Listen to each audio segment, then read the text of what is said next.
नमस्कार दोस्तों, स्वागत है एक नए वीडियो में। आज के इस वीडियो में हम देखेंगे कि अरावली पर्वतमाला क्यों चर्चा में, आजकल न्यूज़ में बहुत सुना होगा आप लोगों ने, तो ये चर्चा में क्यों आ रही है। ठीक है, तो आइए शुरू करते हैं वीडियो को।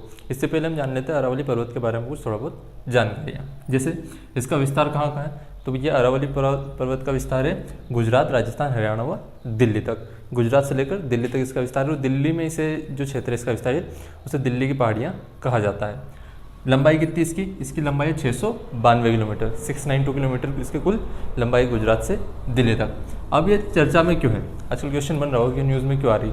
तो चर्चा में आने का कारण है कि जो हरियाणा सरकार है, हरियाणा में इसका जहाँ विस्तार है वहाँ हरियाणा सरकार विश्व की सबसे बड़ी जंगल सफारी के रूप में इसे स्थापित करेगी, विश्व की सबसे बड़ी जंगल सफारी बनाएगी।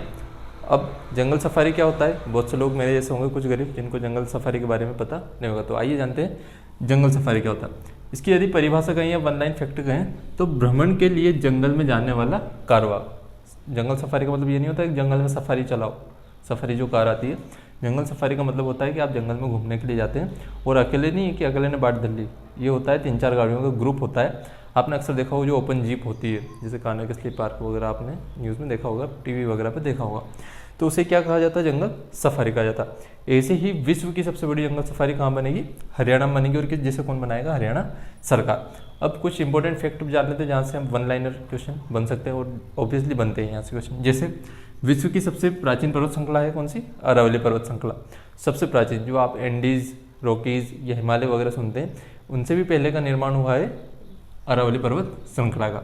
दूसरा सबसे महत्वपूर्ण फैक्ट कि यह इसकी जो अरावली पर्वत की सबसे ऊंची चोटी है गुरु शिखर, जो स्थित है माउंट आबू पर। अब यहाँ बीच में आप स्लेश देख रहे होंगे, तो ये इसलिए लगाया कि यदि हमारे क्वेश्चन पेपर में सबसे ऊंची चोटी पूछ ली जाए अरावली पर्वत की और उसमें गुरु शिखर रहे तो हमें गुरु शिखर टिक लगाना है, और गुरु शिखर नहीं रहे उसके स्थान पर माउंट आबू रहे तो हमें माउंट आबू टिक करना है। ठीक है, माउंट आबू भी एक हिल स्टेशन है, उसी के ऊपर चोटी स्थित है गुरु शिखर, तो दोनों एक ही है। ठीक है, सिंधु नदी व गंगा नदी अपतंत्र के मध्य यह विभाजक कार्य करता है। विभाजक क्या होता है कि सिंधु नदी का पानी अलग जाएगा और गंगा नदी का जो अपवा तंत्र है वो अलग जाएगा। यहाँ से महत्वपूर्ण नदियों का उद्गम होता है। नदी कौन कौन सी है, जैसे बनास, लूनी, साबरमती इत्यादि।